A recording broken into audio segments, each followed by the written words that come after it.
nante radio sanga fankankille ke ni tankebe ado bane tombi rahu radio dambe khres ngane jafuno konchiga komini nga afankankille ke ni tankebe ado segu tombi bane radio faso kanu baden ko akim pankankille ke ni tankebe ado bane tombi tumu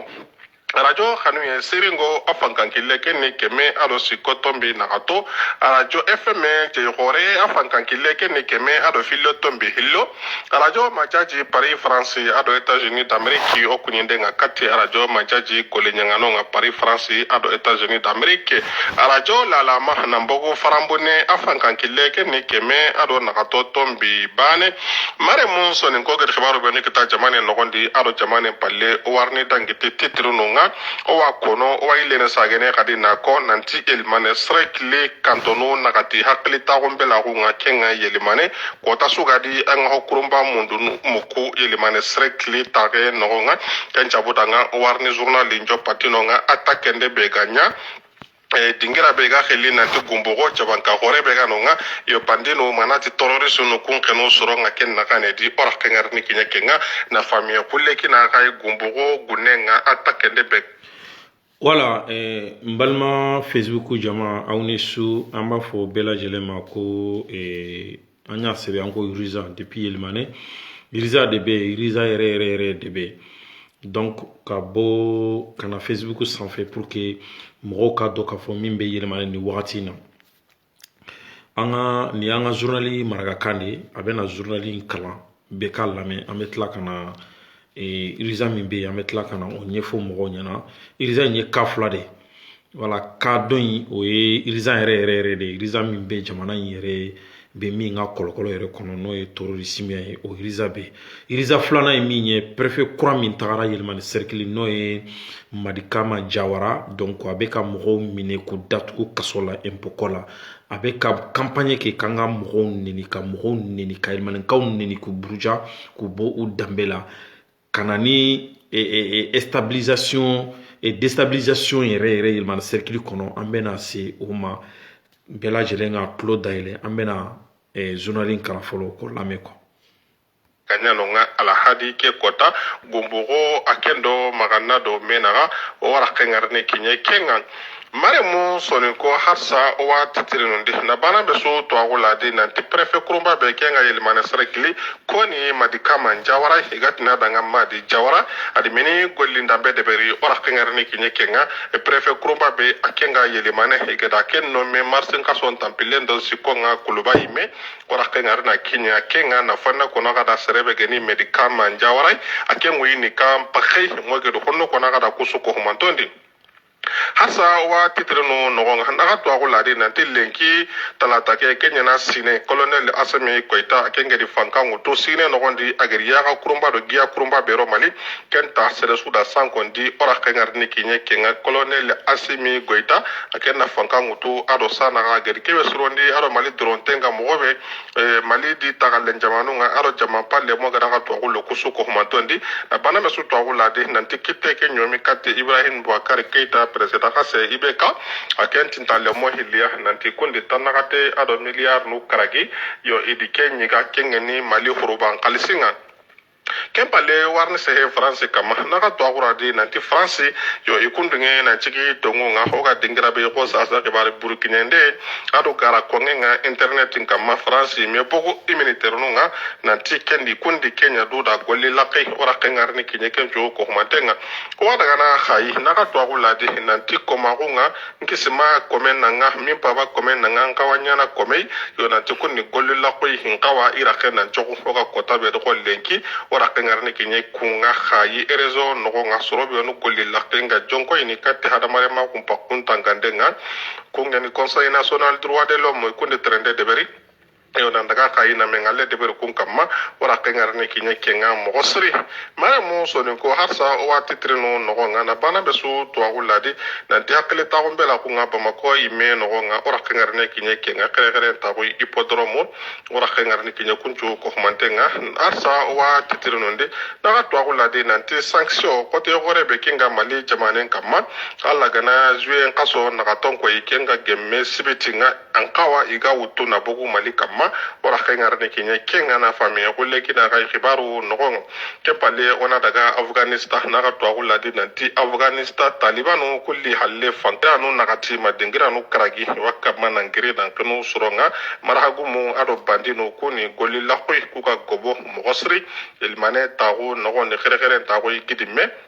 amun dunu bana be sumaga annan pakkelen to ga anyi medi angana soro ngere soro be no gere mokunga an hada man chobende ingiri na cross nde de beri katti kunga wana ka to agullo kende serebe gedi khibare en kinyando ikenne o mare menya ato ngeni se ku fofana akenga gidi me traba andi ko ina tike muke yo ida ken ketu na to saka gumbo ko jabanka hore be ga no nga mona to ba hore be ga no nga soro be no ga gra wara kama kungi immobile nga mamedi fofana kunya nya sababu na hada man to agulla de kamuke ke woni lenki kota akenga kalendo bre naga wadwanga alla gandi yonki saha kinai mare mo sonin ko yelimane fankano ko ngano nga itagunu na mene dugo atakende kenga kamana ngobo kota su yelimane srekli hanka kurumba begeri kenga ni prefe nga ken to ngeni madi jawara madi kama jawara ina khiri nanti madi jawara aken winga kati tanjike ado khagu karagiya lemina mbuchini ani akenya ni lemina mbuchini hananga igenyi geda aken mutu naro Ibrahim Boubacar Keita gouvernement di akenyi conseil technique nga kempa katinga awe inga tanjike ro khagu hilia anti lemina mbuchini ani medikama njawara aken ni serebe ya aken mara haketu bore yi abada ona ken ko na kurandi militaire kabila begeni aken ni kumanda sapeur pompier kubenu ga hadamare maguni iyonkinun tanga mayimbe ganaro na ngiri na ndaga kunkeri ma aksida gana nya kuwe no ga gilli na ndaga katia madika manjawara akendi kunya kharangon de bera kenya golle de bera militaire heti anga tini militaire be mara ha wore kinni akenga rono do torono sunum battenga ko colonel Asimi Koita na ndaga gajangen de beri madika manjawara akem maken golle de beri akem golli lakenga khempene de be nogonga kenge no anga tini sapeur pompier commandant sapeur pompier ar kunya gollun de beri ar kunya kharangen de beri madika manjawara akendi kharangen de beri baflabe anyang halle na mbogu baflabe ari kharangen de beri Bamako akhara Bamako lycée technique be ga nonga na kharangen na bagino kita na jage na master 1 ado master 2 nga na kunchu ko manto kita yo madika manjawara ko ni de mina mbuchini ani le 23 mars dangi teke e mars kaso ke tampilendo sikonya no kulubai me no gondi igedi mengale be de beri ministre ndo menaga ke mengale ganya colonel Asimi Koita jondi higa kheli na ti conseil des ministres awanya na araba sui yo ken no gondi ani ga bogu na ken togonko marsin kaso tampilendo sikonga nanti madika manjawara akenga nyana ilmane srekli e kutiem prefet kurumbanga kenya anyange prefet nga kati son kaso ke ga kinyana ni aga bogu na ko nanti madika manjawara lini daga ilmane srekli awanya prefet kendo sanaga aga sumpili timme daru madika manjawara na nome na nya prefet nga ilmane de srekli ya gari ari kanenya ni nanti fanka ini Kenya aplikene lempo be ga dangi na kaso lempo ke awatu gene ati sar hana be kenga kawa na lokaso nga ibe giri hitina kutu ilmane srekli kenno o haba Muhammad Hawa Gassama kenge ni député la CNT no gondi conseil national de transition madika manjawara abogo na kendi kan kane ko na anti Muhammad Hawa Gassama ni kawana na raga na lokaso nga akembe giri lempo ndiga meke na girindi na kuma kuna kati tampile ndo kodo nyeri kempeti inyeri manere mun poronya minni ati hanka amenyi no nga kempa kati hanka be ganyi no nga ganyi kundiga mu kono kumpankano anyi khawana na Mahmoud Hawa Gassama raga na tere keni yel mane srekli dipi prefet Kurumba ndiga kanenga. Voilà, Sambaga journalier, on attend, merci. Noari Ando Braje et on a information, on a trinka, on a rakuni, on a ti babe sudamane ando ratsire. Voilà, mbalmo ambora ka anga journali la me maraka kanelo. Donc journali mi nabe anyere ka cercle kono no yelman cercle ba fo ko Sambaga ga journalisto ambu fo ko wale nyumando e anya sebe iriza mimbe aka folo minye attaque nani saba walma nani nyona de kala yelman cercle kono attaque weretere terroriste comme journaliste ya fo chokomina ubeta bi mogo ka mogo bugo ko ka femino kunye mogo do remine katakanai ulabana uyobla a même moment ambo wakati mina hakli sigi bale parce que na fora ko terroriste ko ni temena hali yoro mina ambe wakati mina ko mi bi jamana ngono hakli sigi te o wakati kelen konna na fona préfet kuram min takara oleke aleka aka ambe mali rebe citation mina aleka aga barake ka nyesi cercle lakanande ma pour que mogo nu bolonafɛnw ka se ka lakana ka hakilisigi di mɔgɔw ma ale y'a ka campagne kɛ cercle in de kɔnɔna na ne t'a dɔn nin décision in bɔra Koloba de ou nin décision in bɔra yɔrɔ jumɛn ou bien a yɛrɛ ka kuma na ko Mamadou Awa Gassama a dɔnbaga de don a fa terikɛ de don donc o de ye nin mission in d'a ma pour que a kana kana kuma min kun bɛ kurutu yɛlɛmani cercle in kɔnɔ san 7 n'o kuma ye jubaju a balawu tigɛbaga yɛrɛ Mamadou Awa Gassama kelen de kana o kuma in de wuli cercle in kɔnɔ kuma wulili fana a ma kɛ bonya kɔnɔ a ma kɛ fosi kɔnɔ sinon don min na moi personnellement ne y'a mɛn don min na k'a fɔ ko Madi Kama Jawara k'ale de kɛra yɛlɛmani préfet a diyara ne cogo min na i b'a fɔ ko ne yɛrɛ de kɛra ye quoi ka da kan ko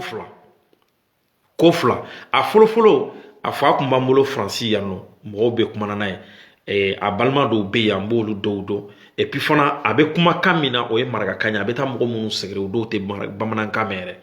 donc marakaw de don ne ko e ko donc marakakan kelen na o ɲɔgɔn faamu ka nɔgɔ fo ka taa fɔ min kɛ donc e taara ka taa i masaw de bara i faw ni baw ni kɔrɔw ni dɔgɔninw e taara ka taa olu de bara bɛɛ kɔntana k'a fɔ ko Madi Kama de kɛra yɛlɛmani préfet ko a ɲana a diyara an m'a fɔ i ka taa fɛn di aw ma dɛ fɛn tɛ e bolo i bɛ se ka min di aw ma an m'a fɔ ko ka taga n t'a dɔn min de don fɛn min ka d'an ye dɔrɔn i bɛ ka taga ni min ye i ka taa k'i ka baara ninnu kɛ bonya kɔnɔ quoi i b'a dɔn k'a fɔ i bɛ ka taa mɔgɔ minnu sɛgɛrɛ est-ce que wala bɛɛ ye mɔgɔkɔrɔbaw de ye ni si wɛrɛ tagara min ni u tɛ ɲɔgɔn kan fɔ an b'a fɔ ko bamanan an bɛ fɛn caman fɔ mais bi bi na e yɛrɛ bɛ kumakan min yɛrɛ fɔ i bɛ marakakan jɛlen min yɛrɛ fɔ a tɛ dɔn k'a fɔ yɛrɛ k'i ye service mɔgɔ ye i tagara i ka baara daminɛ fɔlɔ kuma 2-3 ɲɔgɔnna dɔw bɛ yen u bɔra i da kɔnɔ o yɛrɛ ye ne yɛrɛ tɔ yɛrɛ regretter i ka ko yɛrɛ la sinon ne kun y'i ka fani yɛrɛ tellement que i ka tagali fɔra a diyara ne cogoya min na ala dɔrɔn de b'a dɔn donc ko in kɛra ten de baara daminɛna baara fɔlɔ min yɛrɛ i y'a daminɛ ni fɔlɔ min yɛrɛ fɔlɔ o de ye k'a fɔ ko i ka meeting fɔlɔ kɛra n'i ma fili Tiringa dɛ meeting fɔlɔ kɛra Tiringa dɛ ne hakili la n'a sɔrɔ i tagara ka taa fo ka taa ka bɛn de nati yɛlɛmani cercle kɔnɔ kɛlɛ yɛrɛ bɛ min na furugufurugu min yɛrɛ bɛ yen mɔgɔw ka kuma ka se ka furugufurugu min bɛ yen k'o fɔ k'a ban o de ɲininen don ka tɛmɛ k'a fɔ ko mɔgɔ fɛn fɛn ni banna ka impôt sara impôt ka daminɛ 2016 ka na bila bi la donc a bɛɛ de bɛ sara ni min ma sara i bɛ taa kaso la ça c'est un après maintenant impôt in sarali impôt bɛ sara oui yɛlɛmani cercle bɛ impôt bɛ sara depuis lawale hali sisan impôt bɛ sara mais impôt ko mankan a ɲɔgɔn faamubaliya daminɛna wagati min na ka na bila bi la 200 ni 427 ani 227 o ko daminɛna yɔrɔ min na e yɛrɛ ko k'e yɛrɛ ye wojo in lamɛn Mamadou Awa Gassama ka wojo in lamɛn k'a ye kuma min fɔ k'a ni kaso de ka kan donc n'a ni kuma min fɔ n'a ni kaso ka kan yanni Mamadou Massa mɔgɔw filɛ nin ye kaso la Assimi Goïta ka temps in wagati la o tigilamɔgɔw u ye kaso min na o ye san 10 tɛmɛnen san 5 tɛmɛnen ka kɛwale jugu kaso de la mun de b'a bali k'a fɔ ko Mamadou tɛ se ka taa o ɲagati in cɛ sisan ko parce que k'e fa terikɛ de don komi i yɛrɛ y'o de fɔ kuma kɔnɔ mais fantan minnu bɛ yen muso minnu bɛ yen denmisɛnnin minnu bɛ yen olu de bɛ taa ka taa menacer ka t'u dɔgɔya ko parce que k'e ye préfet ne hakili la ni préfet taara yɔrɔ la o ka kan ka kɛ hakilisigi de ye mɔgɔw ma parce que marifa b'e bolo marifatigiw b'e bolo mɔgɔw hakili ka kan ka taa sigi de donc mais e tagara i y'a daminɛ i ko an ye sijugu de ye sɔgɔliburu si kɔrɔ ye ko sijugu i y'a faamu i bɛ k'a ka gouvernement mɔgɔw sijugu de don e yɛrɛ dun kun bɛ i bɛ k'a ka gouvernement kɔnɔ n'i ma fili denmisɛnnin min taara ka don gouvernement kɔnɔ le plus jeune qui était dans le gouvernement de IBK e y'a dɔ de donc IBK ka gouvernement fana i y'olu fana dɔgɔya ko sijugu de don donc anw ye sijugu de sijugu minnu bɛ yɛlɛmani cercle kɔnɔ directement e taara ka t'i kɛ Dagakane de kan Dagakane dun ye baara min kɛ yɛlɛmani Assimi min ye bila ka taga ye n m'a fɔ a tɛ se k'a kɛ a bɛ se k'a kɛ mais n b'a dɔn a t'a kɛ Dagakane ye baara min kɛ yɛlɛmani cercle kɔnɔ Assimi t'a kɛ a t'a kɛ gouvernement fɛn fɛn tɛmɛna depuis démocratie tara depuis Musa Traoré tara Dagakane ye baara min kɛ yɛlɛmani cercle kɔnɔ o gouvernement si ma deli k'a ɲɔgɔnna kɛ e y'i ɲɛsin o de ma f'i k'o de ci f'i y'a fɔ i ka kuma kɔnɔ ko a sɔsɔn ka da don campagne ko la vote ko la ka e to yen a tɛ kɛ sinon i bɛ association in ci donc an y'a faamuya sisan e ta kun ye min ye dɔrɔn ka association in ci yanni élection ka se donc e b'a fɛ mɔgɔ min ka élu donc o tigilamɔgɔw ka se ka fanga sɔrɔ yɛlɛmani cercle parce que ni dɛgakan de bɛ yen n'o tigilamɔgɔ ka wagati sera n'a ni dɛgakan nin ma bɛn kan kelen na donc o tɛna fanga sɔrɔ i ka laɲini y'o de an y'o de faamuya i y'a faamu donc de un i y'a fɔ i ka kuma kɔnɔ tuguni ko bɛɛ ko vive transition yɛlɛmani bɛ ko fo dɛgakan de a fɔra e ɲɛna ko dɛgakan de bɛ Assimi contrôle de la ni dɛgakan de tun bɛ Assimi contrôle la an bɛna i hakili jigin kuma kelen na dɛgakan ni ka conférence min kɛ palais la a ma mɛn kosɛbɛ u ye jɔn invité Assimi Goïta ka gouvernement kɔnɔna na u ye jɔn invité o tigilamɔgɔ nalen a kumana ni jɔn tɔgɔ ye n'o ye imam Umaru Jara ye a kumana ni jɔn tɔgɔ ye i kana to i ka kɛ sababu ye ka mɔgɔ bila Assimi contrôle la k'a sɔrɔ Assimi ka di bɛɛ ye Mali kɔnɔ 80% bɛɛ bɛ Assimi fɛ o 80% e bɛ se ka dɛgakan de bɔ o kɔnɔ cogo di mais n'a sɔrɔ i nana mɔgɔ baara de la a kɛ Ala yɛrɛ jati kama ni t'a dɛmɛ ni hakilisigi ye ni t'a dɔn k'a fɔ ko yɛlɛmanikaw ye somɔgɔw de ye i n'a fɔ ɲɔrɔnkaw ye somɔgɔw ye cogoya min na a kɛ Ala jati kama i ka mɔgɔw to tranquille la o dɔrɔn de ɲini ne fɛ Mali bɛ yɔrɔ min na bi bi in na Mali bɛ yɔrɔ min na bi bi in na gɛlɛya min bɛ Mali kɔnɔ bi bi in na l'impôt ko kuma yɛrɛ ka kan ka mɛn gouvernement da la surtout l'impôt wɛrɛ tɛ fo TDRL fana tɛ foyi ye fo impôt de citoyenneté ka impôt sara ka yira k'a fɔ ko n ye maliden ɲuman ye o impôt sara yɛrɛ kuma yɛrɛ man kan ka a man kan ka kɛ mankan yɛrɛ ye quoi min ta mana taa sara i b'a yira k'a fɔ ko e ye maliden ɲuman ye ni min m'a sara fana i ka ci dɔ bɛ na se mairie ma ni ka ci sera mairie ma don min na i kan ka min sara o san kɔnɔ a n'a da a ka impôt i bɛ baara min na ye i bɛ papier min dilan ye a n'a da kan TDRL yɛrɛ sarali yɛrɛ ma se convocation ko ye TDRL yɛrɛ sarali ma se kaso dɔ ye quoi a ma se surtout e ka campagne kɛ cercle kɔnɔ ko parce que Mamadou Awa Gassama ni dɛgakan y'o kɛlɛ kɛ san joli joli u b'o kɛlɛ la cercle kɔnɔ o de kɛra sababu ye Gassama ka parti ninnu bɛɛ ka ci donc olu cilen ko ka ban ale b'a fɛ k'a ka parti effondé fo a ka mɔgɔ de sɔrɔ min bɛ se ka taa dɛgakan de ci ka bɔ yɛlɛmane o cilen fana u bɛ t'u dulon mun de la ko dɛgakan de ko mɔgɔw kana impôt sara ni impôt ko in ni mɔgɔ min b'a fɛ ka nin kɛlɛ kɛ ni mɔgɔ min b'a fɛ ka dɛgakan de kɛlɛ nin na ni ma Mamadou Awa Gassama kɛlɛ an b'a fɔ k'i siranna kɛlɛ walima an b'a fɔ i bɛ Mamadou Awa Gassama ka baara de la quoi an tɛ siran mɔgɔ si ye Mali in kɔnɔ quoi an tɛ siran mɔgɔ si ye tɔɲɔ de cayara Assimi nana ka na fanga la quoi donc o tɔɲɔ kelen an t'o muɲu mɔgɔ si ye an tɛ mɔgɔ si musola k'i bɛna o tɔɲɔ kelen ta k'a sigi yɔrɔ dɔ mɔgɔw kan k'a fɔ k'e b'i yɛrɛ kɛ fɛn wɛrɛ ka sɔrɔ i tɛ min ye quoi donc an bɛ min f'i ye i ka baara de filɛ nin ye i ta kun yɛlɛmani de o dɔw de filɛ nin ye ka k'i ɲɛna Ala ka kiriw nana quoi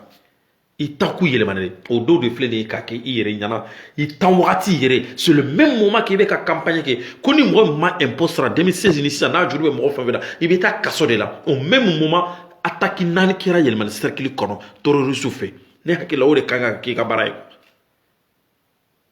monsieur le préfet donc mɔgɔw bila o tranquille la a ye mɔgɔw to stabilisation min bɛ cercle kɔnɔ a y'a to ten nɔ jamana nin tɛ mankan fɛ a ye mankan ko in dabila quoi préfet yɛrɛ mankan ka kuma ni préfet yɛrɛ mankan ka baara kɛ i n'a fɔ politique mɔgɔw bɛ baara kɛ cogoya min na quoi